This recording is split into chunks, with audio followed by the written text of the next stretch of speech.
Hi, welcome back to Feminism on Trial. As promised, the next video, War and Women. So,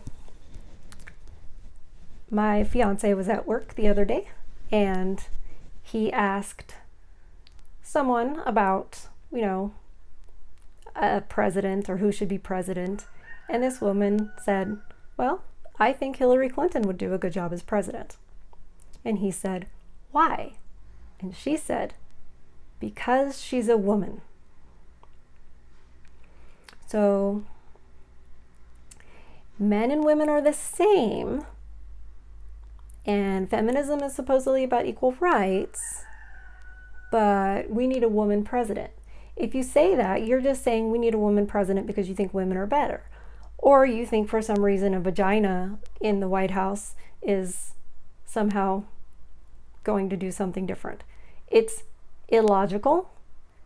The other thing I will say is that, so you think if women ran the world, there would be less war, fewer wars.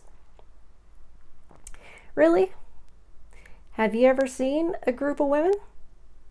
Have you ever seen how well we get along? You're gonna say, oh yeah, but we talk, we don't fight. I don't know what your experience was, but my experience in junior high and high school, I saw way more physical fights between girls than I did between guys.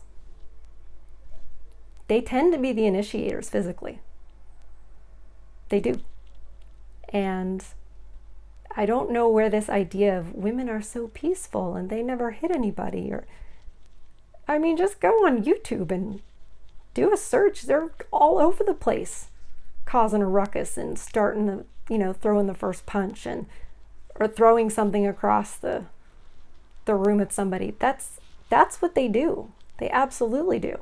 To try and suggest that women are peaceful and less violent, especially the women that are in this day and age, it's not the case. It's a fairy tale. It's a fairy tale. Especially when you consider that biologically, women think with their feelings more than men do. And when you think with your feelings and emotion more than logic and rationale and measure, you're much more likely to get into a physical altercation with someone else. And you're much more likely to be bothered, for it to be instigated, because you're more sensitive. You can't just let it go. The other thing about women is that we tend to be all up in each other's business and want to be bossy.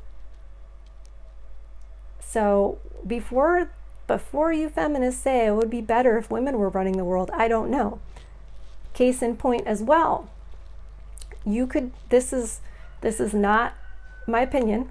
Over the last several decades, there have been exponentially more women in higher positions in government, right?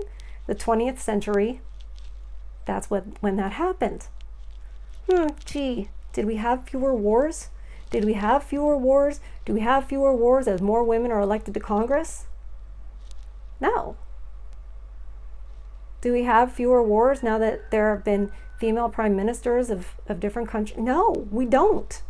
If that were true, that we would have fewer wars with women in charge, then with more women taking higher levels of authority in the political realm all over the world, we would have seen a decrease in wars. And we have not. So explain that one away. They just love to throw that out there. Well, if the women were in charge, this wouldn't be happening. I don't think so. I think we need logical minds and people not reacting with their emotions. So, God, I hope the women are not all in charge one day, because I think that'll be our doom. It actually says it in the Bible. So, yeah. Let's keep the men at the top. That's the natural order of things. Have a good rest of your day. Bye.